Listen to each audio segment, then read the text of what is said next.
More than half of all companies globally are family-owned or operated. Family businesses contribute 70% of the world's GDP and account for 65% of jobs. Their voices are important. Their stories must be told. Brought to you by the award-winning publication, Tharawat magazine. This is the Family Business Voice with your host, Ramya El-Agami.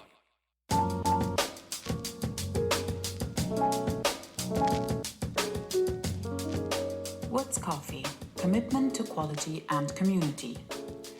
Kelly Spiker considers herself a second-generation coffee entrepreneur.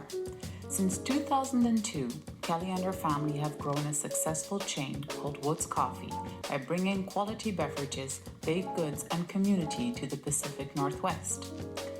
Woods Coffee thrives in an exceedingly competitive region. Starbucks, the international coffee giant, has its headquarters nearby. Woods' success, according to Kelly, is tied to their family business values. The company treats its employees like family members and considers their customers guests. We had the opportunity to speak with Kelly Spiker about generating growth in a hyper-competitive marketplace, leveraging Woods' commitment to quality and community, and working tirelessly to improve the lives of others nearby. Enjoy this episode with Kelly. Woods Cafe, what a great brand to come across for us. And then it's family owned as well, which is just, such a great bonus. And the reason why we asked you for this interview. So welcome to this conversation. Thank you. Thanks for having me. You're most welcome. And Kelly, so second generation, you're already the second generation in this family business. Tell us a little bit more about what Woods Coffee is all about. So actually, I am the second generation of my family business. And I have kids now of my own. So it will be fun to see them, sort of grow up and be the third generation.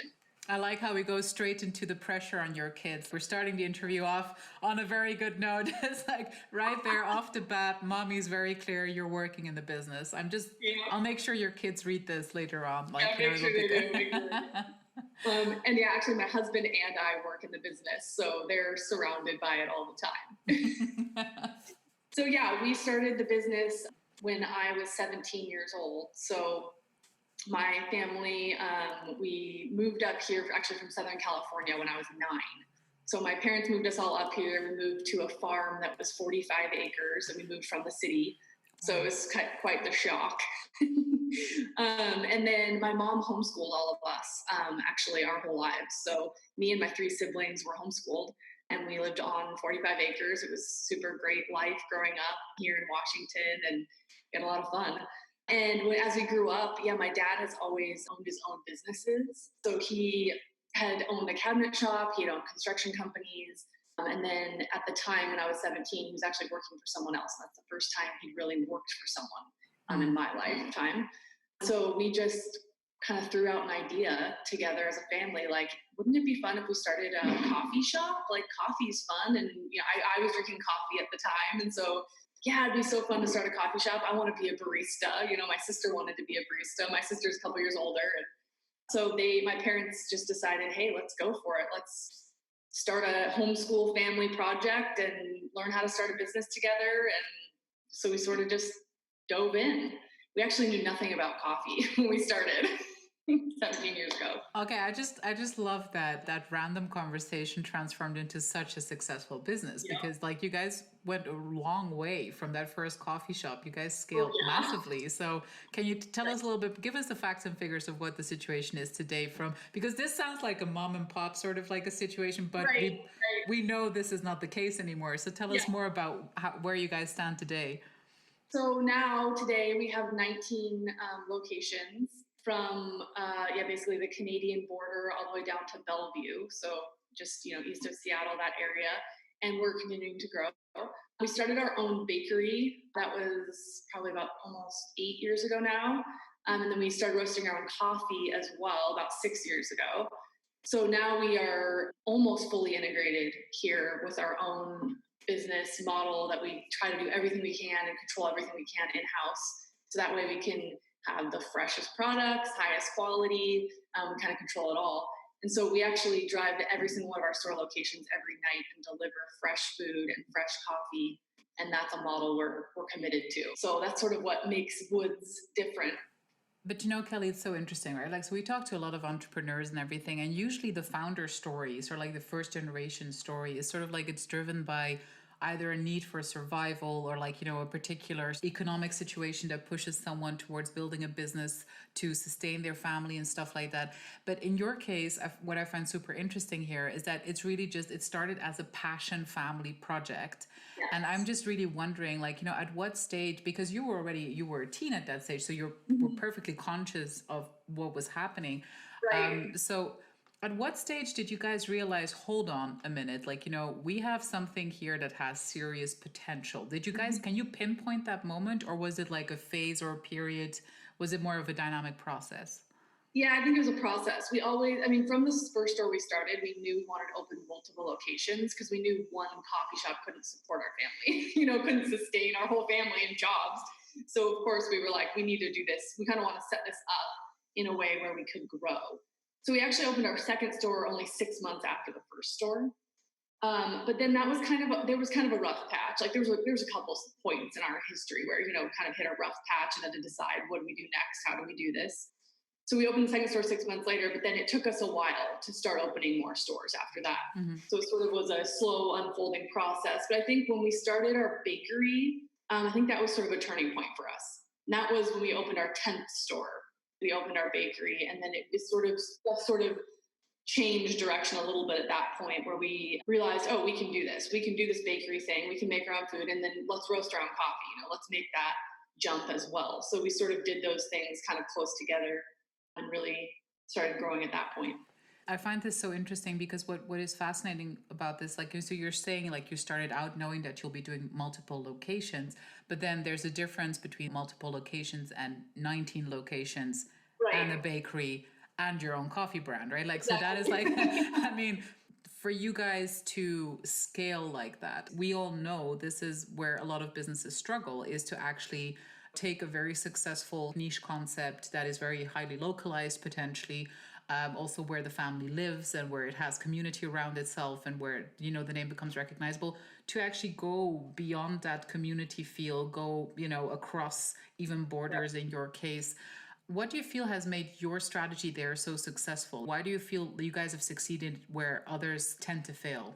I think one of the things we've always done, and I think it kind of comes from my family and the dynamic of the family, is that we are always looking for ways to improve. And we're always changing. We're never stagnant. We're never okay with being stagnant. We're always looking ahead, what's next.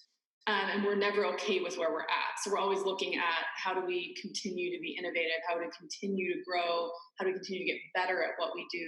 We've never arrived there. So that's in our culture now. It's with all of we have 300 employees, and that is something we work really hard on, is the culture of our company and what it feels like to work here and be a part of this, and that we want to continue to grow and be successful. So we have to continue to fight for that. It's never going to just happen. And culture, I love that you mentioned culture here, because such an important ingredient, as we all know, right? Culture, aligned values, etc. But at the same time, we also know that between running 2 coffee shops, say like as a family, and like running operations at this scale where you're also responsible for food, etc. So goes well beyond a family working together, but is actually a real structure, a real professional structure that you have to manage with employees, etc. How did your cultures survive that shift? So from you guys obviously all being very closely knit and understanding what you want from each other without maybe even talking about it, transferring that to non-family employees and sort of at a bigger scale as well. How did you manage that? I think that just came slowly. As we grew, it slowly changed and morphed, and we adapted to that. I think that's been, just part of the growing process. And with my family, I have 3 siblings. My youngest brother doesn't work in the company. He never has. He was pretty young when we started, and he sort of chose his own career path, which is great. We're all still very close as a family. But I have 1 brother and 1 sister that works in the business, and then my dad that works in the business. And we have had to work that out over time. Who does what role do we each fit in? And it's changed. Some of us have come and gone as well, kind of done other jobs, come back into the company. So we've sort of just taken it, 1 step at a time, and we try to be as open with communication as possible. and just foster that culture as well of let's talk about things if something's uncomfortable or needs to change or needs to be different. If we need to bring outside opinions in and not just have it be family, we're just very open and honest with each other. And when we move past differences quickly. I think that's kind of how we've done that and then brought others into it. And we just continue to keep that channel of communication really, really open. So living it by example, really setting an example to everyone. But so you scale, but also you were providing a service that at the time when you guys started out, actually there were a few big chain names that actually were growing quite exponentially also internationally, right? Like, so we know that the Starbucks coffee story took off around the same time in a massive way, not sharing a lot of brand equity with anyone else really, and taking up a lot of real estate in many cities around the world, and also setting a sort of a standard, I guess. So, and you guys were like a little bit early in the game for coming back to this sort of like very sustainable niche kind of a feel, right? Like to the coffee shop. Whereas now we see that emerging much more again. Like, you know, we're back to that Woods Coffee feel, as if I may call it that right now. So let's just trademark it, right? Like it's a Woods Coffee feel. Sounds good. So how is that for you guys to watch though? Like, you know, while you were doing it, to see those big names take up so much of the market share. Was that discouraging, or were you guys like really convinced of what you were doing and the way that you were doing it? Just if you can tell us a bit more about that. Yeah. So, well, one thing, even with Starbucks, I mean, we've looked at them as if they didn't exist, we wouldn't exist. Because they educate the market on, you know, all the coffee world that it was born out of that. That's the reason we can exist. So we always look at it that way. And yeah, I think there still is times where we question that and what makes us different. Why are people going to come see us versus going anywhere else? But we've always stood on people first. We're all about service. So, you know, we don't call them customers. We call people that enter our store guests because we truly want to welcome them into our space. We want to give them above and beyond service that they don't get anywhere else. And just really have that be that connection point with people, have our stores be a place for community to gather. And then on top of that, we want to serve the best quality product. So our coffee is, you know, roasted fresh every day. We don't serve coffee off fully automatic machines. We still pull shots. We still train our baristas in the art. And then our food, we make fresh every day in our bakery and deliver it fresh to our stores. So we're hoping all of those things are the difference, that we continue to do those better than anyone else, so that people want to keep coming back to Woods. But really, it goes back to people. The people part is the most important part. And the people part, but also like you guys continue a very strong and very, very clear philanthropic pursuit, a philanthropic strategy that you have that has won you guys an award about 2 years ago, I think. And so you know, you already have a business model that emphasizes sustainability and all of those things. So what makes you go that extra step towards charity and philanthropy, where you say like, okay, well, we can do more? And how do you as a family define that strategy? How do you find the right projects that you want to be part of or that you want to create? Yeah, that's actually really hard. You know, we get so many people coming to us asking for even coffee donations, to be honest with you, coffee donations and money and all the things. And of course, we want to support as much as we possibly can, because that's just who we are. As a family, that's our heart, is to help and serve and do whatever we can in our community. So we sort of set out with this model, though, with Woods to help children. So we do as much as we can with schools and children in need. We partner with different organizations in our communities. We sometimes, you know, once a year we have a day actually dedicated with one organization that helps kids. And we give free drinks away to anyone that makes a donation. We also like everyone that comes into our stores to be able to partner with us in those things. So that's something we've really tried to do, is connect the community with things that maybe they don't know about. So they might not know there's a need. So we also try to use our stores as a way to kind of catalyst to let others know as well what needs are in the community and how they can help as well. We also give away a lot of coffee. So we just have fun with giving away coffee, supporting whatever we possibly can in our communities. We have a significant partnership here in Bellingham with Western Washington University. We have actually a coffee in our stores. It's called Viking Blend. Western Washington, their mascot's Vikings. And every bag of that sold, $1 of that goes towards scholarships. And we also are just very involved with the college there and the campus and what we can do with that sort of thing as well. So we try to do a lot. Can't do everything, but we really try to do as much as we possibly can with the resources that we have. And yes, that's always been part of our mission. We're so grateful for this case study in showing that, it's possible, obviously, to tick all the boxes that you want to tick, right? Like, so in terms of as a family, to keep that vision alive. The next chapter for you guys, though, so, I mean, when you're this size, the day-to-day operations obviously take up a lot of time and probably most of everyone's energy, right? Like to keep an eye on all the locations and to be very present and keep the culture alive. Do you guys have time to speak about the vision for the future? Are you all very clear as to where you want us to go next? Is it more locations? Is it more brands? Do you have a clear strategy 2030 or something ahead for Woods Coffee? Yes, we want to continue to grow our store locations. Yeah, we want to continue to grow in this sort of area down south, into Bellevue area and everywhere in between.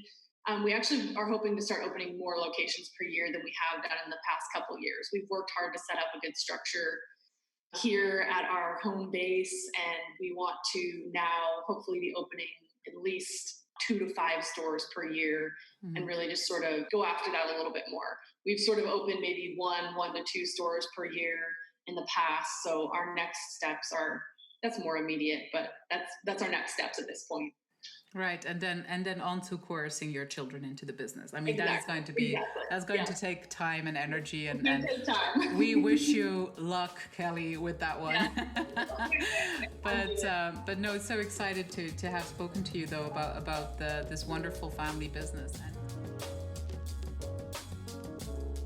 Thank you for listening to the Family Business Voice. Subscribe to our channels now on iTunes, TuneIn, Stitcher, or Spotify to be notified of our weekly episodes.